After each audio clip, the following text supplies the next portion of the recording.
Amigos, a esta hora vamos a conversar con Hugo Ocando. Él es representante de Transportes Unidos por Venezuela. Usted aglomera a todos los transportistas del país, pudiéramos decirlo de alguna manera. No, tengo que reconocer que no aglomero a todos los transportistas del país. Una gran parte de los transportistas del país se sienten identificados con mi trabajo y por eso nació Transporte Unido por Venezuela. Estamos constituyendo Transporte Unido por Venezuela en todas las ciudades y siguen existiendo las federaciones, los bloques, siguen existiendo las cooperativas, todo aquel, porque en Venezuela es necesario la diversidad de opiniones y todos cabemos aquí en este país y en cualquier sindicato o asociación civil que nazca. Pero en esa diversidad de opiniones entra un tema que es muy sensible, que es el costo del pasaje. Hay una diversidad de opiniones, porque hay líneas que cobran 1.000, hay líneas que cobran 700 bolívares, hay líneas que cobran 500 y el pasaje, según lo que establece la Gaceta, está en 300 bolívares. ¿Cuál es el monto entonces que debería cobrarse? Bueno, el monto que se debería cobrar debe ser un estudio que se tiene que hacer. Nosotros lo tenemos, el gobierno lo tiene, pero no le hablan a la gente con la realidad. Tienen que decirle a las personas cuánto debe costar una tarifa en Venezuela. El hecho que le digas cuánto debe costar no quiere decir que el usuario va a pagar esa cantidad. Bueno, una tarifa en Venezuela, en un promedio en Latinoamérica, debe estar entre $1 y $1.50. Eso es la realidad, que la gente tiene que entender. El usuario no lo puede pagar porque lamentablemente hoy el usuario lo que gana es menos de $3, porque la inflación... $1 estamos hablando casi 14.000 bolívares. Sí, casi 14.000 bolívares debe costar una tarifa, o más, si es posible. Aquí mismo en Colombia la tarifa cuesta 1.600 pesos, eso equivale como a 60 centavos de dólares, ¿verdad?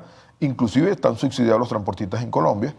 En Venezuela la tarifa no tiene precio definitivamente, es como la gasolina, que la gente paga 200 bolívares por pagar algo, pero no tiene precio. El pasaje en Venezuela tampoco tiene precio porque lo que nos están pagando a nosotros, lamentablemente no nos ayuda a mantener la unidad. Entonces ahí es donde se crea esta anarquía, cuando el Estado, que decidió regular las tarifas, que decidió quitarnos el dólar subsidiado, que ofreció unas proveedurías y no cumplió, que ofreció una serie de repuestos de la misión transporte, dijo que le iba a convertir en la gran misión transporte y lamentablemente eso es falso, porque es que no se ve. Si el gobierno estuviese trabajando seriamente, hablándole con la realidad al usuario, al transportista, no estuviera pasando lo que está pasando. Nosotros en Transporte Unido por Venezuela, para evitar la anarquía que el mismo gobierno creó, donde las organizaciones estaban desapareciendo, los transportistas abandonaron las líneas y se fueron a piratear, se fueron a hacer el transporte privado, se fueron a trabajar para el puerto del Táchira en Santander, para allá, para San Antonio, perdón, se fueron a trabajar para Oriente y abandonaron las organizaciones por buscando la mejor vida. ¿Les es más rentable hacer transportes privados? Claro, muchísimo más rentable. Pues puedes hablar con empresas y llegar a consensos en la realidad, no a engañar. Mira, vas a cobrar 300 bolívares y con eso vas a mantener. Con 300 bolívares no mantenemos ni nuestra familia y mucho menos una unidad que todos los costos están dolarizados. Ahora, pero imaginarse un pasaje en 14.000 bolívares, creo que eso es imposible, por lo menos en este momento, que hay alguien que lo pueda Claro, pagar. es que en eso estamos claros, ¿no? En eso estamos claros. Y ahí es donde nace la propuesta de nosotros de anclarla en 10 centavos de dólares. Estaríamos hablando de 1.400 bolívares un pasaje hoy. El usuario no tiene cómo pagarlo. Ahí es donde viene la otra propuesta que nosotros hemos hecho. ¿Cuál es esa otra propuesta? La otra propuesta es crear un bono de transporte. Muchas personas están en desacuerdo con los bonos. Yo inclusive estoy en desacuerdo con los bonos, pero es que la gente tampoco lo rechaza. Porque el gobierno todos los meses crea un bono. El bono de la mujer embarazada, el bono de la lactancia, el bono de la batalla de Carabobo, el bono, cualquier fecha histórica que hay en Venezuela, el gobierno crea un bono. ¿Por qué no crean un bono de transporte en estos momentos de crisis?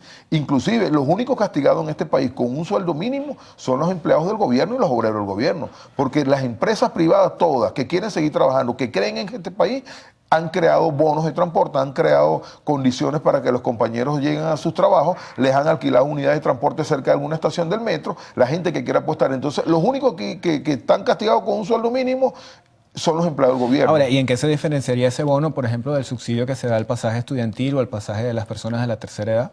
Bueno, fíjate que el subsidio de la tercera edad... Porque vendría a ser como lo mismo, ¿no? Sí, Una el suerte subsidio de la tercera edad no existe. Eso lo subsidiamos los transportistas siempre. Ellos están exonerados. Sí, ellos están exonerados. Y exonerado hay que aclararlo por los transportistas, no por el gobierno. Pero también hay que aclarar que hay muchos transportistas que no les gusta montar personas de la tercera edad. Ahí es donde yo voy, ¿no? Los estudiantes tenían un subsidio que era un 30% del gobierno, un 30% pagaban los estudiantes, un 30% asumíamos nosotros. Bueno, ahorita lamentablemente en el año 2016 el exministro Ricardo Molina, que nos ofreció y nos engañó con una tarjeta inteligente que iba a ser el sistema de pago más moderno de Latinoamérica, resulta que nos llevó a los años 70, donde no había ni efectivo, donde no sé, pues la gente pagaba con cambio.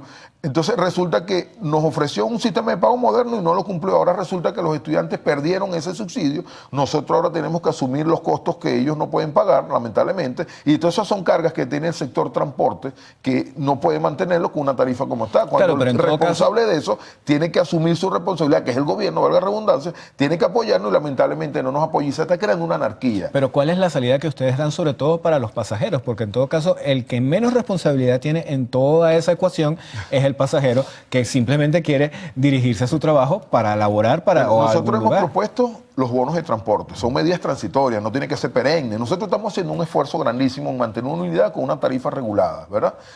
Los usuarios están haciendo un esfuerzo enorme al no tener un sueldo digno, tienen que luchar por su sueldo. Nosotros el 1 de mayo salimos a respaldar a nuestros usuarios, a nuestros clientes, a marchar el 1 de mayo por sus reivindicaciones. Aquí hay sectores que están haciendo el esfuerzo. Lamentablemente el único que no está haciendo el esfuerzo es el gobierno, que no controla la inflación. Porque no hay sueldo que valga, ni tarifa que valga si no controla la inflación. Tenemos que hacer una pausa. Al regreso vamos a seguir conversando con Hugo Ocando, Transportes Unidos por Venezuela, y le dejo una pregunta que usted ya más o menos ha adelantado. ¿Cuánto cuesta mantener una unidad de transporte público y cuántas unidades de transporte público están funcionando en nuestro país en este momento? Ya venimos.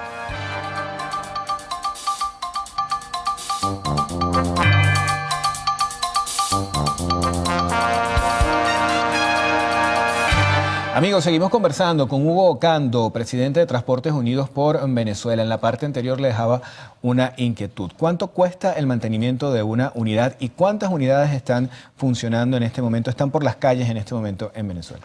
Ok, comienzo con la segunda. Hay una paralización ellos dicen que el 48%. Eso es mentira, lamentablemente, porque... Cuando usted dice ellos, ¿se refiere? Al Estado, ¿no? Al Estado, porque la semana pasada tuve una reunión con las personas del órgano superior, donde me hacen ver, me están desmintiendo que yo hablo de un 80% de la paralización.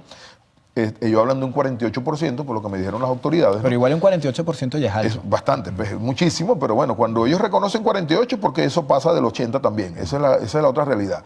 Porque es que ellos me quieren hablar a mí de lo que está pasando ahorita, ¿no? Yo quiero que me hables del 2013, cuando había un 100% de operatividad de las unidades, desaparecieron las unidades, cayeron en quiebra las organizaciones, entonces están sacando una cuenta del año 2019 nada más, no. Tienes que irte al año 2013, cuántas unidades había en Venezuela y cuál es la realidad de Caracas, que es una realidad, Caracas es una burbuja, y cuál es la realidad del interior del país. Aquí en Caracas está el poder político, aquí los pocos insumos que hay los reparten en Caracas, en el interior del país hay ciudades, estados que tienen años que no le llegan. Hay más transporte público en Caracas que en el interior, es lo que quiere decir. Sí, hay más transporte público, aquí hay gas, aquí hay agua, aquí hay luz, en el interior del país no hay nada de eso. Esos son las dos Venezuelas aquí mismo dentro de Venezuela, y hay que reconocerlo porque es como reconocer esto, hablar de esto es respaldar a los venezolanos que están sufriendo muchísimo en las otras entidades. En las otras entidades, claro. Que yo vengo de ahorita del Estado Zulia, estamos constituyendo Transporte Unido en el Estado Zulia y nos cambió el horario de dormir cada 6 horas. No podíamos, cuando estábamos despiertos, matando zancudos. Entonces, una situación que viven todos los días ellos allá. Nosotros no la vivimos y es bueno que se den una vuelta por Venezuela, esas autoridades, pero que se queden donde se queda la gente, no en los hoteles que tienen plantas, ¿verdad? Es una crítica que yo quiero hacer, porque es que es muy bonito hablar desde Caracas, pero es muy distinto estar en la ciudad y hablar con las personas de la situación que está viviendo cada venezolano. La situación de Caracas es una, la del resto del país es otra. La paralización en Caracas puede estar entre un 80 y 70%, que es muchísimo todavía, pero en el interior del país se pasa hasta de 90%. Cuando el Estado, su propia flota, tiene más de un 95% parada, porque eso no lo pueden desmentir ellos tampoco, porque ¿dónde escondes tú una unidad de 10 metros, de 12 metros? Tú pasas por La Guaira, ves los autobuses yutones ahí, pasas por el terminal de Oriente, lo ves, y si te montas aquí mismo en el metro, pasando por Agua Salud, ves los autobuses yutones ahí, lamentablemente, destartalados, desvalijados, deshuesados, unas unidades que tienen apenas 8 o 10 años a lo sumo. Nosotros tenemos unidades de los años 60, 70 y 80 funcionando y 90, tenemos el parque automotor más antiguo de Latinoamérica, ahí donde nosotros estamos haciendo este trabajo en Transporte Unido por Venezuela, levantando una data. Este gobierno ha hecho 7 censos y no le ha dicho a las personas de cuál es la edad de la flota del transporte en Venezuela. Nosotros estamos haciendo un censo porque nos estamos preparando para esa Venezuela que todos queremos tener la preparación, decirle a las entidades bancarias, decirle a los fondos internacionales que aquí tenemos un parque automotor, el más antiguo de Latinoamérica, que Venezuela tiene suscrito unos convenios que en el año 2020 no debería tener unidades de gasolina ni a gasoil, y y definitivamente eso es lo que tenemos.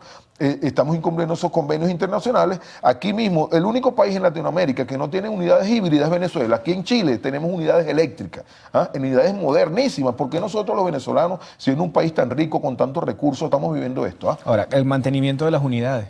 Bueno, el mantenimiento de las unidades está dolarizado. Aquí es un tema que nosotros estamos hablando también en Transporte Unido por Venezuela, nos estamos convirtiendo como una plataforma nos estamos metiendo en todo lo que tiene que ver. Nosotros, para mantener una unidad tiene que ser dolarizado todo, porque aquí lamentablemente la economía la dicta el dólar, no el Banco Central de Venezuela. Las empresas que fabricaban repuestos cerraron. Las empresas que fabricaban autobuses que había en 16 de Venezuela están cerradas. Entonces, para yo adquirir un repuesto tengo que comprarlo en dólar y me tengo que ir a Colombia, que es lo más cercano que tengo, porque aquí hay muchos repuestos, pero cuestan más caro en Venezuela los repuestos que aquí en San Antonio, que aquí en Cúcuta. Entonces, hablarte de la estructura de costo, tenemos la estructura de costo. Mantener una unidad, eso sobrepasa una millonada en dólares. Y hay otra cosa que hay que meterle ahí también, mantener la unidad y mantener mi familia. La cesta básica dice que está en $400. Entonces, eso es un gasto que tienen que atribuirle a mis costos operativos también. El costo de mantener mi unidad, el costo de mantener mi familia. Entonces, mantener una unidad, un caucho cuesta entre $150 y $300. Nosotros debemos tener las unidades aseguradas a todo riesgo.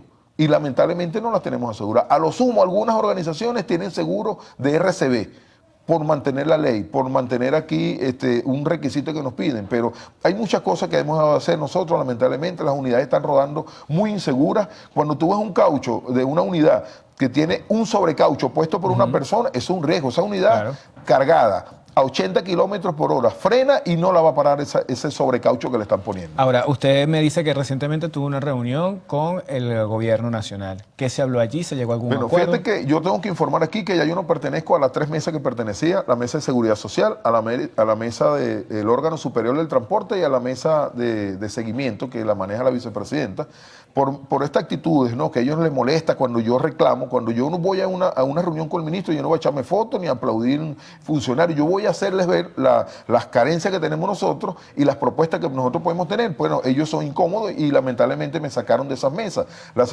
Hace como un mes hubo un contacto con el ministro Reverol, donde me exigió que respetara una mesa de tarifa. Yo no puedo respetar una mesa donde yo no estoy sentado. Y me pidió que me incorporaran las mesas. Hubo un contacto la semana pasada con el órgano superior del transporte donde se hablaron algunos temas, cuál es mi posición, porque yo estoy haciendo estos ajustes. Ellos quieren hacer ver que yo estoy haciendo los ajustes de tarifa. No, yo lo que estoy haciendo por Transporte Unido es unas propuestas. Lamentablemente, los personeros que ya tienen sentados ahí, los transportistas que tienen sentados ahí, no los escucha nadie porque las propuestas que están haciéndose ver en el país son las que hace Transporte Unido por Venezuela. Bueno, tenemos que finalizar, señor Ocando. De verdad que muchísimas gracias por haber estado con nosotros. De todo esto lo que podemos concluir es que no hay una tarifa específica para el cobro del transporte. Queda la que está publicada en Gaceta, pero igual se está cobrando otros montos. Ellos quedaron en que el viernes pasado iban a sacar una tarifa. Habían 3 propuestas. 10% de Transporte Unido por Venezuela, 1.500 bolívares para la urbana del Comando Intergremial y 800 bolívares los bolivarianos. Ellos han estado haciendo un análisis y al final van a sacar una, no sé cuál es, no lo han hecho. Esa anarquía, esa falta de respuesta es la que está creando la anarquía afuera. Bueno, entonces esperaremos por esa respuesta, amigos. Tenemos que hacer una pausa y al regreso venimos con información de Arriba Espectáculo.